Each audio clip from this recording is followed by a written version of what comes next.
Okay, let's dive right in. What if? Mm. What if that deep feeling inside you, that yearning, what if it isn't just some random wish, but actually a kind of divine assignment whispering its purpose? What if your existence, your being here, isn't just cosmic chance, but like a deliberate, powerful statement? Today we're going to cut through the noise. We're diving deep into a philosophy that might just, well, redefine how you see everything yourself, your purpose, your power. Exactly. Yeah, that's precisely the goal here. We're Yeah. stepping into, the profound world of Neville Goddard. Specifically, we're focusing on his core idea, this concept of act as if you're on a mission from God, and the really powerful law of assumption. Hmm. And our mission for this deep dive, it's not just to summarize. We want to really pull out the actionable stuff, show you how your inner world isn't just like connected to your outer reality. It's actively shaping it. Think of it as a shortcut, maybe, to becoming a conscious co-creator of your own life, Right. moving past theory into, real transformation. And believe me, you'll feel this. This isn't just abstract stuff. It's a pretty radical invitation, actually, to view every challenge, every desire, heck, every moment through a completely new lens. It's about that shift, right? From just reacting to life, letting it push you around, to powerfully, intentionally charting your own course. We're talking a whole paradigm shift. So let's start at the foundation. The source material, it doesn't mess around. It makes this incredibly bold claim right away. You are not a wandering being thrown about by chance, faith, or fortune.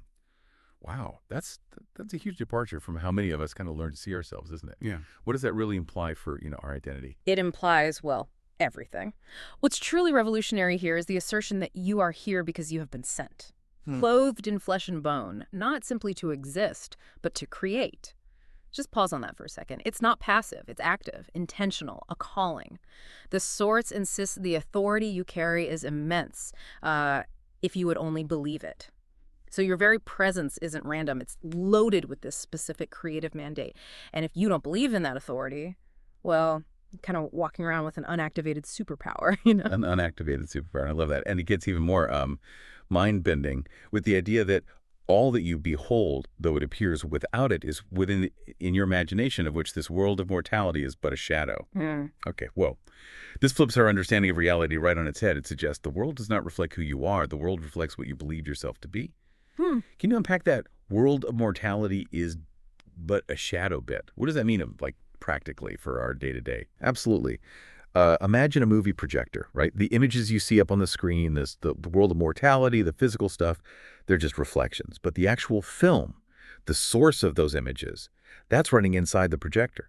And the projector represents your imagination, your inner world. So when the source says the world reflects what you believe yourself to be, it means your inner convictions, your deep-seated assumptions, those are the film strip playing out externally. If you believe you're unworthy, well, that belief gets projected onto your life experiences. If you believe you're capable, divinely guided, that becomes your external reality too. It's not just a nice metaphor.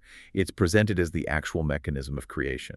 That's a fantastic analogy. Yeah. Really clears things up. It shows how our internal state isn't just influencing things. It's essentially dictating our external experience. Sure. And this connects perfectly to that profound idea of the God within, doesn't it? The teaching states that God became man, that man may become God. What does this spark of the infinite really mean for us, for the individual listener right now? It's really the ultimate empowering message. God became man that man may become God. It isn't about worshiping some external deity in the usual way. It's about recognizing the divine essence within yourself. Think of a single drop of ocean water. It is the ocean, right? It contains all the properties, all the potential of the vast sea, even though it looks separate. Similarly, the teaching says the spark of the infinite is in you, and it is waiting patiently, silently, for you to awaken to it. It's a call to remember your true nature, your powerful nature. Stop searching outside yourself for validation or power. Instead, tap into that boundless creative force that's already inside. It shifts your identity from being a creation of God to being a co-creator with God from the inside out. Okay, so if this immense creative power is in us and our inner world is the projector, Yeah. then the big question is, how do we actively work with this? What does it truly mean to act as if you're on a mission from God? Is it just like positive thinking or faking it till you make it? Or is there a deeper shift involved? Oh, it's much deeper than just positive thinking or pretending. The source is clear. Acting as if means walking not in fear, but in faith. It's an internal conviction. It shapes your posture, your decisions, your reactions, everything. It means you don't shrink from challenges. You actually bless them knowing they are part of the unfolding purpose. Hmm. Imagine facing something tough, not with dread, but with this quiet confidence that, okay, this is just a necessary step, a piece of the puzzle. It's about waking up each morning not asking, what will the world give me, but declaring, what will I bring to the world? Hmm. It's an active, creative stance, contributing from a place of inner knowing, not seeking validation or handouts. That's a really crucial difference. Transforms challenges from roadblocks into, well, part of the plan. And this highlights that critical element, assuming the feeling of the wish fulfilled. This isn't just wishful thinking. It's presented as a deep conviction that your desire is not an accident. It is the echo of what you are already destined to express. How do you really cultivate that feeling of fulfillment before you see it physically? It's all about the internal experience. Assuming the feeling of the wish fulfilled means stepping into the emotional, the sensory reality of your desired outcome right now. It's not just mentally saying, oh, I'll be wealthy. It's about feeling the security, the freedom, the generosity that you associate with wealth. It's imagining the conversations, the daily life, the peace of mind that goes with your fulfilled desire. Neville often talked about getting into a state almost like falling asleep while absorbed in this feeling, letting it sink into your subconscious. Your desire, in this view, isn't some random whim. It's like a divine blueprint, an inner prompt guiding you. That's such a powerful way to reframe desire itself. Okay, so if desire is this blueprint, this divine whisper, as the teaching puts it, then ignoring our desires, Yeah. what happens? Is it really forgetting your mission, like the source says? It's a pretty radical idea, isn't it? The teaching says desire is not something foreign to you. Desire is God's whisper. Hmm. So, wanting a life of wealth or deep love or peace or purpose, that's not greed. It is guidance. It's your inner compass pointing the way. And if you ignore those whispers, the source says, yeah, you are not being humble. You are being forgetful. You are forgetting your mission. You're forgetting who sent you. It suggests that by kind of pushing down your authentic desires, you're actually denying that divine spark within. You're hindering the very reason you were sent here. It's really an invitation to honor your deepest longings as sacred instructions. And this take on desire connects to this, well, pretty astonishing reinterpretation of the gospel from the source material. Scripture says, go into all the world and preach the gospel. But what is this gospel, this good news, if imagination is the core creative power? How does that change how we think about prayer and action? This is absolutely central to the teaching. The gospel, the good news, is defined here as the truth that man is not merely flesh, but spirit wrapped in flesh. Meaning your physical body is just, a temporary vehicle for your eternal, powerful consciousness. It goes on. That the imagination of man is the creative power of God in action. Wow. That radically equates your focused imagining with divine creation itself. And then that to imagine is to pray. So your internal mental acts, they're potent spiritual communications, not just idle thoughts floating by. And finally, that to feel it real is to make it real, suggesting that the emotional conviction that felt reality inside you, that's the catalyst for it showing up outside. So the gospel isn't just some old story, it's the living truth of your own innate creative power. It completely shifts how we see our spiritual and material lives. That's incredibly profound. I mean, our inner state isn't just personal, it's like a cosmic act. So when you really embody this, when you act as if you're on a mission from God, how does that show up in your inner authority? The source says you begin to carry yourself with inner authority. What does that look like practically? Well, when you operate from this place, you just carry a different energy. You do not plead with life. You declare to life, you command reality, not arrogantly, but faithfully. Which means you stop sort of begging for things to happen, hoping things work out. Instead, you align with your inner power. You assert your desired reality from within. It's not because you are greater than others, but because you recognize that you and God are one. This authority, it's not ego, it's about a deep, unwavering conviction in your connection to the source of everything. You don't need external validation because your inner world is the source of your confidence, your direction. So it's an internal knowing that just radiates out. And that brings us back to that distinction you made earlier. We're not just pretending. So pretending is for the mind, but acting as if is for the soul. What's the tangible difference, the felt difference for someone trying this? That's a really crucial question. Pretending, well, it's surface level. It's mental gymnastics. You might think, I am wealthy. But deep down, you're still feeling the lack, right? Acting as if is for the soul that goes much deeper. It is to live from the end, to experience the feeling of what you've asked for as if it's already done, already fulfilled. You're not just trying to convince your conscious mind. You're impressing your subconscious, the deeper part of you. You are to move as though what you've asked for has already been given. This generates an internal state where your inner world is the confirmation. You feel it, you embody it, and that internal knowing becomes so real that what happens outside becomes almost secondary. It's like you've already got the gift, and now you're just enjoying the unwrapping. Okay, here's where it gets really interesting for me. If our inner world is this powerful projector, right, and we're meant to live from that feeling of the wish fulfilled, how does this powerful inner work actually translate into your outer experience? What are the nuts and bolts, the practical mechanics, according to Goddard, that bring it into being? Well, the fundamental principle is that the outer world is always catching up to your inner world. It's not a question of if, really, but when. If you truly act from the assumption of your divine mission, living from the end of your desire, the world must respond accordingly. The Source is very direct about this. The world is not separate from you. The world is your mirrored self, responding to the convictions you carry. Think of it like a feedback loop. Your deeply held beliefs and feelings, they create this sort of energetic blueprint. And the universe, well, it organizes itself to reflect that blueprint back to you as your reality. It's presented as a precise mechanism, not just random chance. That makes incredible sense. It puts the responsibility, or maybe the power, squarely on our internal state, not external stuff. But that does bring up a common question. If you're holding an assumption, how long do you persist?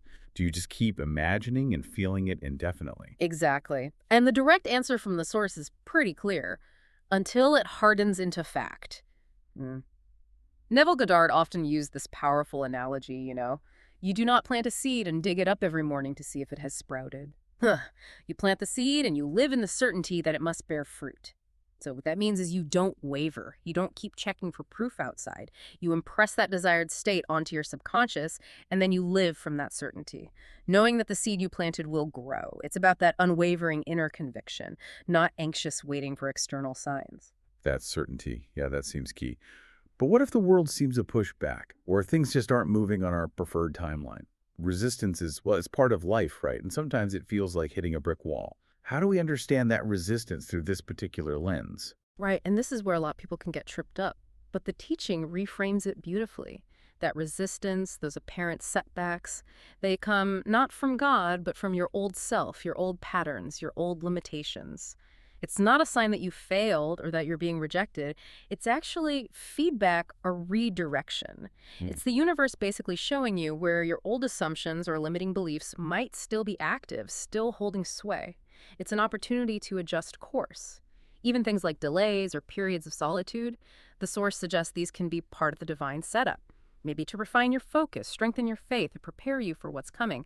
It's all seen as part of the unfolding plan, guiding you, not actually stopping you. That's such a profound way to look at challenges, not as blockers, but as like guideposts. And it also seems really crucial to cultivate that abundant mindset even before you see the results. How does gratitude play into this? Oh, gratitude is like the accelerator. It's the fuel for this whole process. The idea is that gratitude before the evidence is not fantasy. It is faith, and faith is the currency of creation. You're not just wishing for things. You're giving thanks from abundance because deep down, your desires are already fulfilled in that higher inner realm. It's an act of profound conviction. When you feel and express gratitude for something you haven't seen physically yet, you're signaling to your subconscious and to the universe that it's already done. You're affirming its reality. And that feeling, that gratitude, actually speeds up its appearance in your world. Okay, so what did this all boil down to for you, the person listening right now? How do you actually harness this power? How do you live your divine mission? Beyond just, understanding the ideas, let's talk practical pillars, the actionable steps. Right. The first pillar, and you could argue it's the most vital, is imagination. The Source flat out states that imagination is the key to manifestation. And it's not just idle daydreaming, it is the most potent instrument we possess for creating the reality we wish to experience. Whoa. So you're encouraged to visualize your desires vividly and feel them as if they are already present. Engage all your senses. What would you see, hear, taste, touch, smell? And crucially, what emotions would you feel? The more detailed, the more sensory, the more emotionally engaging your imagination is, the stronger that energetic alignment becomes. And that alignment just means your inner frequency is matching the frequency of what you want, drawing it towards you. But just imagining isn't quite enough, is it? There has to be that conviction behind it, that deep inner knowing we were talking about. Yeah. Which brings us to the second pillar, belief. How do we build up and strengthen that belief, especially when doubt inevitably creeps in? Exactly. Belief is described as a powerful force that shapes our reality. It acts like a filter, everything passes through it, and it directly influences the actions you take or don't take and the results you perceive. So, to cultivate belief, the source suggests things like consistent positive affirmations, speaking your desired reality as if it's already true, combined with that continued visualization. But it's also about your environment. Surrounding yourself with supportive people who get it, who reinforce your vision, and practicing self compassion when doubt hits, because it will. Recognizing that belief is often tested through challenges. See them not as setbacks, but as chances to deepen your conviction, shed those old limits. Every little success, every time acting as if makes a small difference, it builds that belief muscle. Okay, so we're imagining, we're believing. Does this mean we just kick back and wait for the universe to deliver? Or is there a place for action, and if so, what kind? Yeah, that's a really common misconception. The teaching actually clarifies that taking inspired action is the crucial bridge between your inner desire and its outer realization. And this is key, this isn't forced grinding effort. This action arises from a place of passion and enthusiasm, not obligation or stress. It feels different. It involves setting clear intentions, yes, but also being open to opportunities that just seem to pop up out of nowhere. And really importantly, listening to your intuition, those inner nudges. Inspired action often feels like joy, like ease, like following a compelling urge rather than, pushing a boulder uphill. That's how you tell it apart from forced action, which usually leads to burnout and reinforces that feeling of struggle. It's about steps that feel aligned, almost effortless, like you're being guided. That difference between inspired and forced action, that's incredibly important. It's a totally different kind of effort, isn't it? And the final pillar, which, let's be honest, can often be the trickiest. What about letting go? Letting go of the need to control every little detail, especially how it's all going to happen. Ah, yes. This is where trusting the process and embracing the power of surrender come in. Now, surrender doesn't mean giving up or being passive. It means having faith in the journey, cultivating patience, and crucially, letting go of attachment to specific outcomes or how exactly things need to unfold. Surrender means being open, having faith beyond belief sometimes, trusting the unseen forces. You can use mindfulness to just observe fears about the how without getting swept away by them, letting go of needing external validation for your progress, and really embracing the unknown as the place where creation happens. It's vital to remember surrender isn't passivity. It actually empowers your inspired action with a light heart because you know the universe has your back. Wow. Imagine the profound shift, the tangible shift in your life if you really leaned into these principles, if you embodied these pillars. What truly changes for someone listening? Your whole way of being transforms, really. Your life starts to speak louder than your words. It becomes a living testimony of this inner alignment. You realize you are not chasing destiny, but revealing it. The source declares, you are not behind, you are not lost, you are right on time. Why? Because the moment you assume your identity is one sent by the divine, time becomes your servant. Think about that. Delays, waiting, they no longer feel like punishments. They feel like part of a perfect unfolding. You gain this incredible inner peace, this efficiency almost, knowing everything is working for you. It really is the ultimate realization, isn't it? That you haven't just been living a mission, you are the mission. You move from wishing into knowing, from asking into commanding, from separation into oneness. What does that oneness actually feel like? It feels like an unbreakable connection to everything. You stop feeling like this small, separate boat tossed around on a vast ocean. You realize you are the ocean. The grand vision here is that the entire universe bends to meet your assumption, not because you are special, but because you are awake. Mm. You literally stop searching for light and realize you are the light. You're no longer just reacting to what the world throws at you. You are creating your world. That oneness is this profound sense of intrinsic power, peace, and just seamless flow, where your intentions manifest with a kind of effortless grace. So what does this all mean for you listening right now? Remember this truth. It's etched not in stone, but in spirit. You are not random. You are not lost. You are definitely not ordinary. You are here on purpose, with purpose, for purpose. And the mission, it's not something you have to go out and frantically find. It's something you remember. And once you remember it, it's something you just live. So here's a final thought to leave you with. What if the very situation you're facing right now, that challenge, that deep yearning, maybe that frustrating delay, what if it's not in the way of your mission, but actually an essential part of it? What if that delay is part of the divine setup, exactly what's needed to sharpen your focus, deepen your conviction, or maybe prepare you for something even greater? The mission isn't something coming someday. It's already here, vibrating within you right now. And you, dear one, you are the one chosen to live it. Go forth and assume your divine assignment.